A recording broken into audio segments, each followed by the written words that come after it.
India is pretty much getting the Su-57 का deal के ऊपर अभी गवर्नमेंट टू गवर्नमेंट नेगोशिएशंस शुरू हो चुकी हैं। ऐसी कुछ न्यूज आ रही है, कई लोग बोल रहे हैं कि शुरू होने वाली हैं। ऑफ कोर्स इसके ऊपर बड़े मिक्स्ड रिएक्शंस हैं। लोग ऑलरेडी मेल्ट डाउन करना शुरू हो गए हैं कि भैया हमारा तेजस उड़ गया, बर्बाद हो गया, ये हो गया, वो हो गया। वो एक चीज है जिसको एड्रेस करेंगे। दूसरा, ऑफ कोर्स नहीं नहीं, वो तो स्टेल्थ फाइटर ही नहीं है, वो तो उसका तो आरसीएस बड़ा कम है, ये है वो है। वो भी एक डायलॉग है, तो उसके बारे में भी बात करेंगे। उसके बाद न्यूज आती है कि भैया India is also working with France for the 6th generation, तो उसमें भी और मेल्ट डाउन होना शुरू हो जाता है, भैया हमारा आम का गया, ये हो गया, वो हो गया।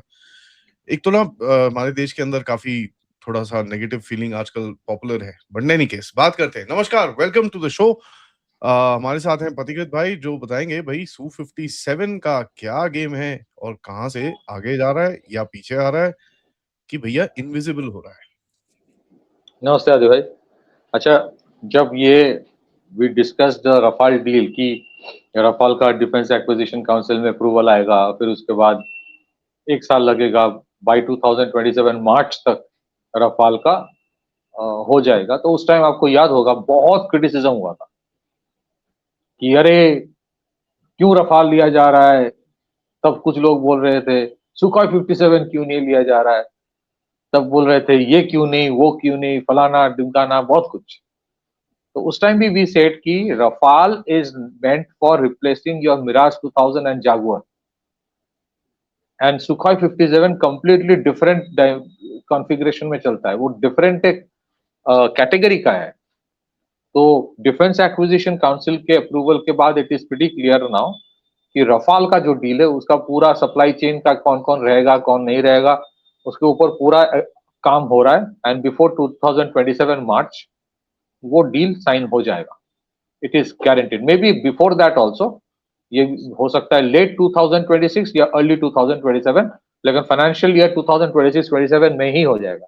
अभी जो सुखोई 57 लेके बात चल रहा है, I can tell you with my understanding of the thing, not ये नहीं कि मेरे पास कोई खुफिया जानकारी है, with my understanding of the thing कि इसका अगर डील होता है it will happen post the Rafale deal, maybe late 2027 या फिर early 2028।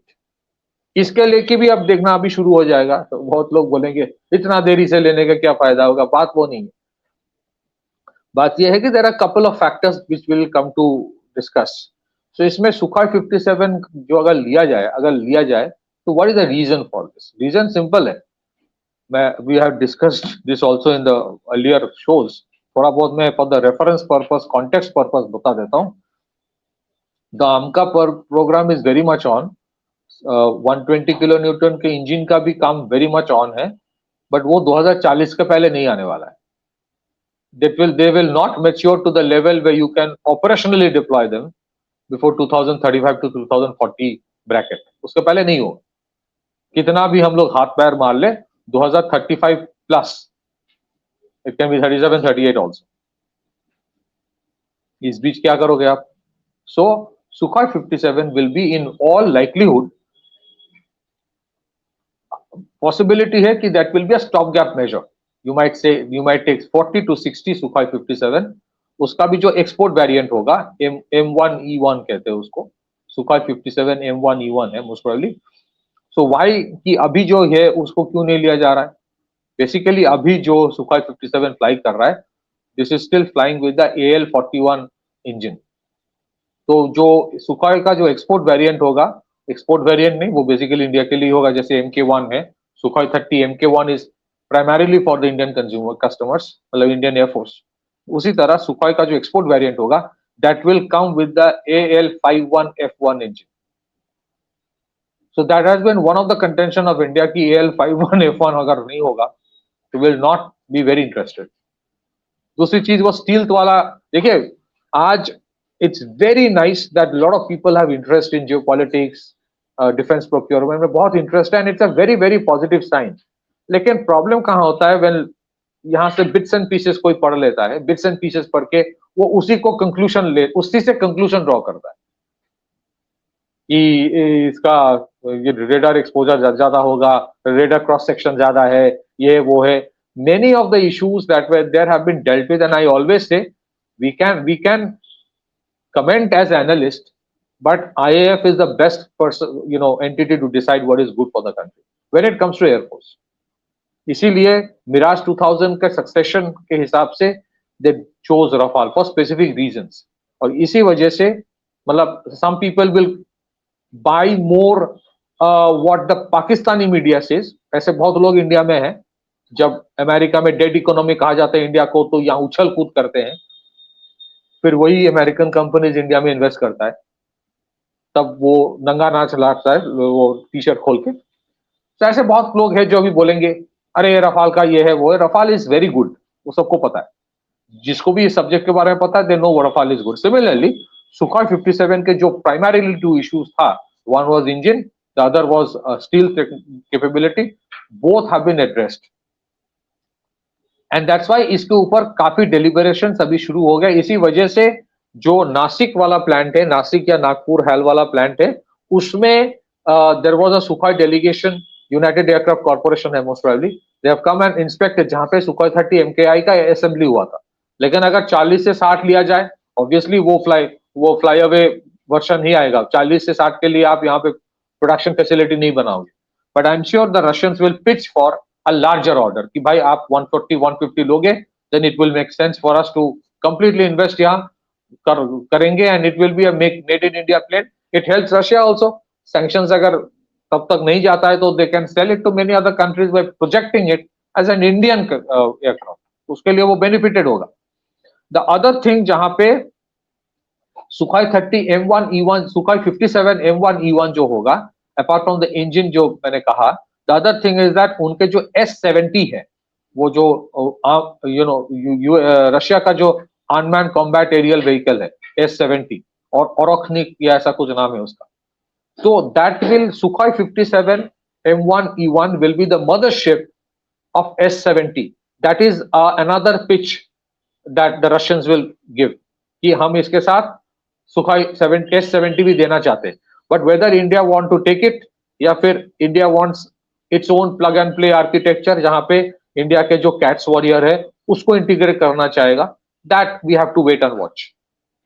But I think very very very simply, मतलब इन लेमैन्स वर्ड अगर कोई किसी को समझना है तो बेसिकली तेजस MK1 या फिर a little bit of MK1 है, ऑब्वियसली थोड़ा बेटर वेरिएंट है, but Tejas MK1 was always meant to replace your MiG-21 fleet, और इंडिया के पास 200 250 300 MiG-21 था एक टाइम। तो ये जो 180 MK1 है, इसका डिलीवरी कब तक होगा, that is another big question mark, but Tejas MK1 was meant for replacing MiG-21, and similarly Rafale is meant for replacing Mirage 2000, Jaguar या फिर erstwhile आपका जो था MiG-23, MiG-27, and Sukhoi 57 या AMCA अगर फ्यूचर में आता है, that will eventually replace Sukhoi 30 MKI fleet. हालांकि Sukhoi 30 MKI में सुपर सुखोई का जो अभी बहुत सारा मॉडर्नाइजेशन होगा, उसका भी शायद there will be a cabinet approval very soon. Super Sukhoi का 84 of them will be upgraded. Sukhoi is going to be there for a long period of time, ऐसा अभी भी मुझे लगता है 15-20 साल it will be there, but eventually by the time the Sukhoi 57 starts coming and the AMCA starts coming, that is meant to replace और complement the Sukhoi 30 MKI. So this is basic thing to understand कि Rafale was not meant to cut down Tejas MK1, वो अलग category का होता है। जैसे कोई अगर ट्रांसपोर्ट कंपनी है, ट्रांसपोर्ट बिजनेस में है, उनके शहर में ट्रांसपोर्ट करने के लिए लास्ट माइल डिलीवरी जिसको कहते हैं, उसके बाद छोटे छोटे ट्रक्स होंगे, मीडियम ट्रक्स होंगे for short haul from one city to another, और इंटरस्टेट के लिए बड़े बड़े ट्रक्स जिसको कहा जाता है वो होगा। सिमिलरली फॉर एयरफोर्स वगैरह भी वही है। मतलब आप सोचिए ना, अगर कोई बोले कि अरे इंडिया एयरक्राफ्ट कैरियर खरीद रहा है, क्यों एयरक्राफ्ट कैरियर खरीद रहे हो, 404 कॉर्वेट ले लो। अरे कॉर्वेट और एयरक्राफ्ट कैरियर अलग होता है। Similarly Sukhoi 57 is a completely different thing from a Rafale, so I think this is going to go ahead. Again, Sukhoi 57 अगर 50 से 60 लिया जाए, it does not at all mean कि आम का कॉम्प्रोमाइज हो रहा है, it does not at all mean कि आपके 120 किलो न्यूटन इंजन के ऊपर कोई कॉम्प्रोमाइज हो रहा है. Those are separate programs with a different budget. और इस बार भी see the trend that the defense procurement budget भी बढ़ रहा है, right? That's one. Secondly, the thing is that जो 6th generation fighter aircraft की बात चल रही है, 6th generation fighter aircraft अभी भी it's on paper, इससे ज्यादा कुछ भी नहीं है. So why do you want to be part of it? क्योंकि हम लोगों ने काफी बार भी missed the bus. So we don't want to miss the bus, but अगर आपके 6th generation fighter aircraft की बात हो, तो that is again something that will not mature before 2045. It will take 15-20 years.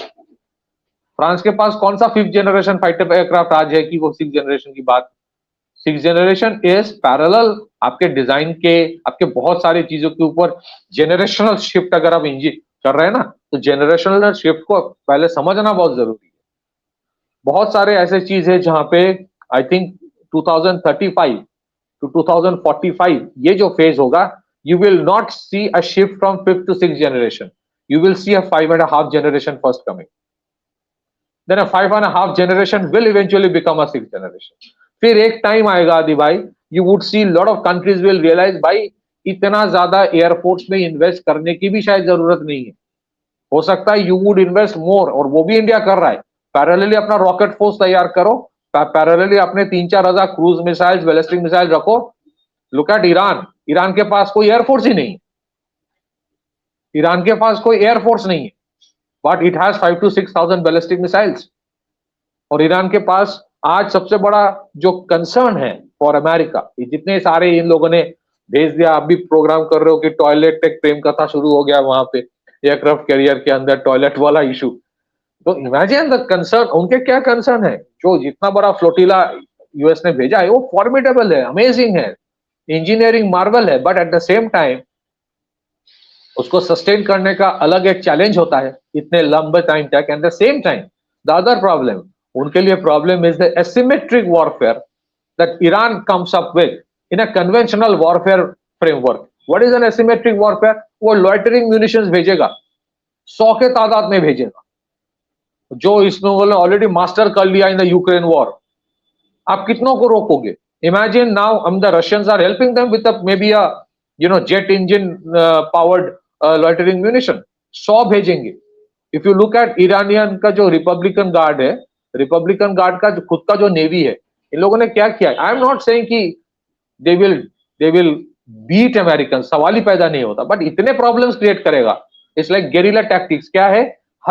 hundreds of these medium scale missile boats बना के रखा है, छोटे छोटे वो बोट ही कह सकते हो. These are missile boats, 4-5 anti ship missile carry करता है, and they run at a very fast pace. बहुत लो एक्सपेंडिचर होता है. हमारे जितने कोस्ट गार्ड के पेट्रोल बेस्ड वेसल्स होंगे, fast patrol vessel, hundreds of those carrying missiles वो फेंकता रहेगा एक के बाद एक, एक के बाद एक. It creates disruptions for any navy. So I'm telling you कि 6th generation तो कर रहा है, which is also important, but eventually you would see countries will realize कि भाई if you have to keep yourself safe and secure, you require a formidable air force. लेकिन इसका मतलब ये नहीं है कि हर एक 5 साल में generational shift के लिए हजारों लाखों करोड़ इन्वेस्ट करो, नहीं करेगा. Why is India joining? Because फालतू के अलग से करने का कोई मतलब अभी है नहीं.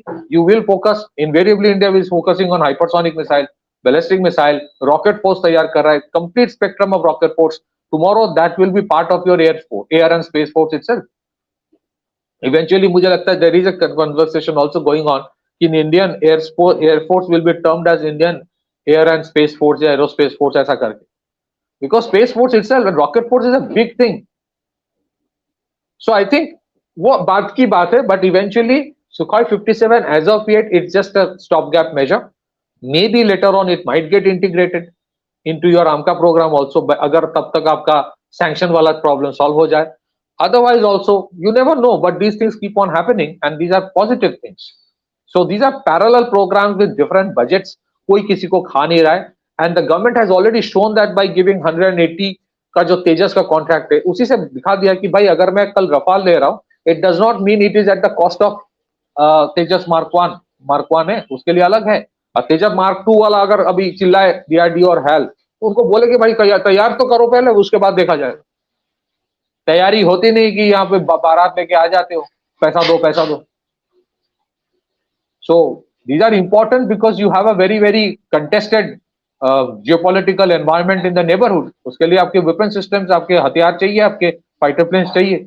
These are battle tested as of yet, Sukhoi 57 Rafale. And धीरे धीरे आप ecosystem of production इंडिया में भी इनका बनेगा. Back to you.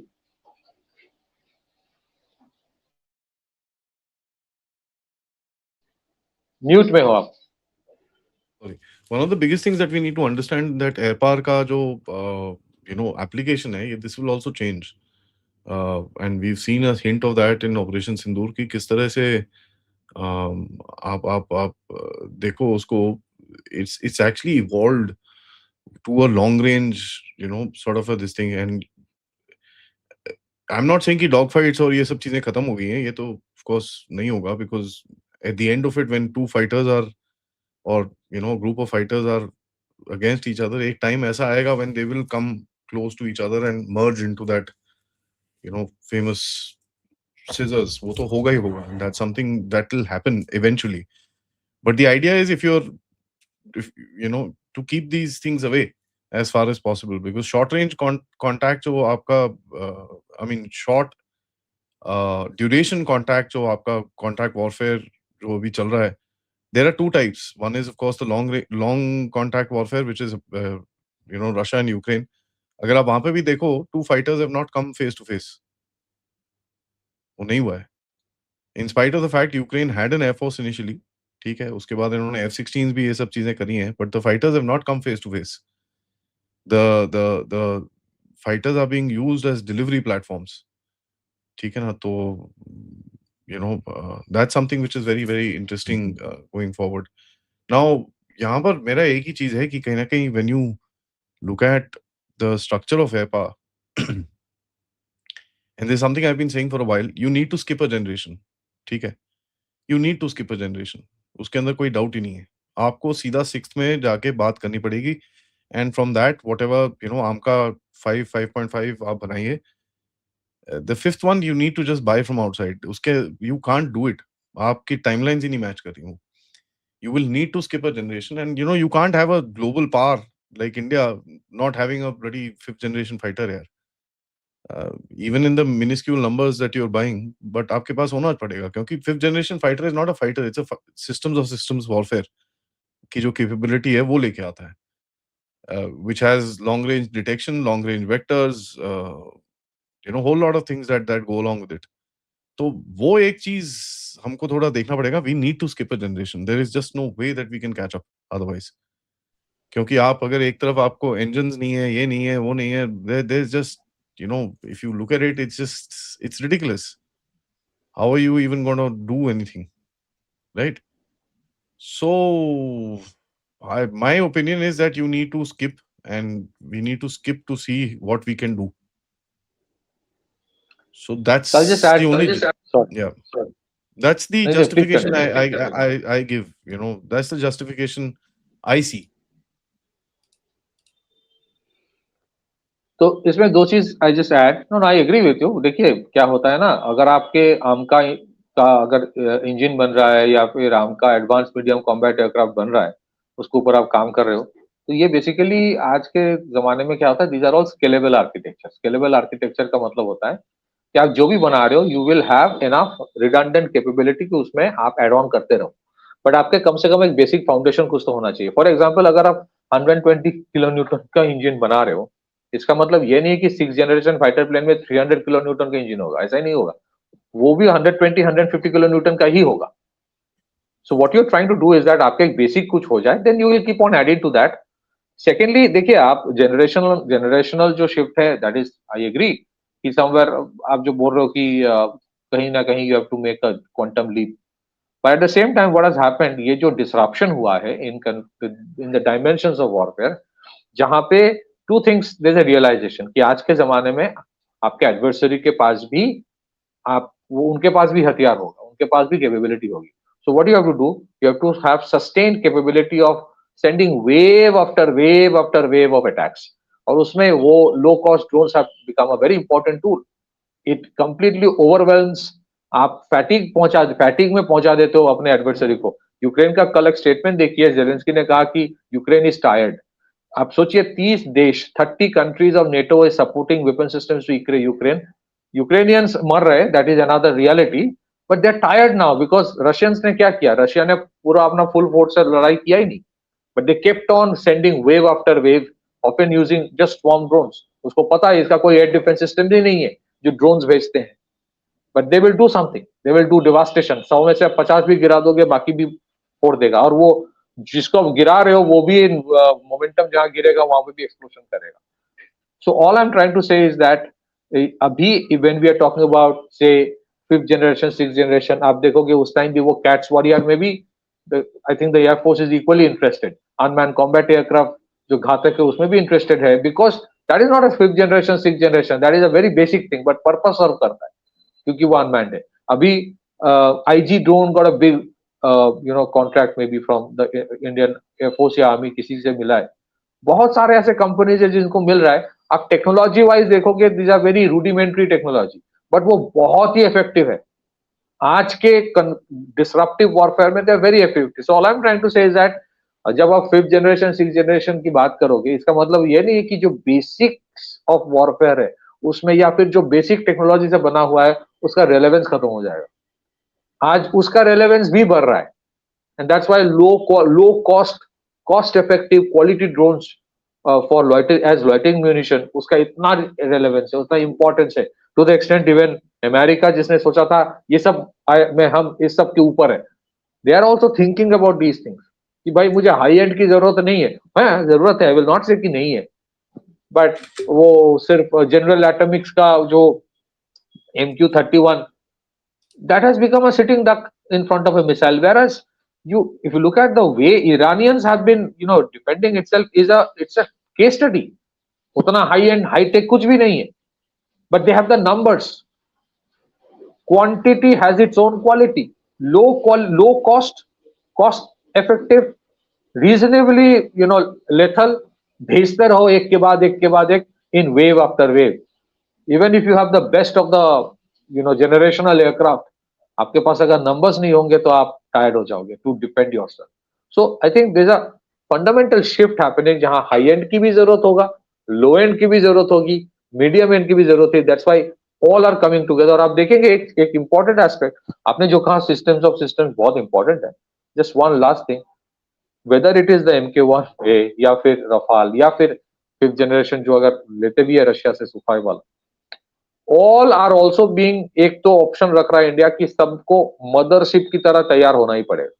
They all have to be a mothership to a lot of drones around, because it's going to be a complete, जिसको कह सकते हो विंगमैन के साथ एक पूरा सिस्टम ही जाएगा, where the original fighter plane में actually work as a system of systems and other systems will be fighting it out. So lot of new changes are coming to old theories, जिसको गलत साबित हो रहा है आजकल की भाई टेक्नोलॉजिकली एडवांस होता रहेगा, इसका मतलब ये नहीं कि बेसिक वॉरफेयर का जो कॉन्सेप्ट है, जो चीज अभी लाया जा रहा है, कंप्लीटली 10 साल पहले कभी सोचा भी नहीं था कि एक बेसिक ड्रोन इतना कुछ कर सकता है। ऑपरेशन सिंदूर में भी वही हुआ, the drones played a big role. Back to you. And that is there. Let's see how this thing develops. Thanks Pathikrit for that update. सबसे रिक्वेस्ट है वीडियो को लाइक करिए, सब्सक्राइब करिए and share this with your friends, families and whoever you think will benefit out of this. And of course, if you can, please do support the channel.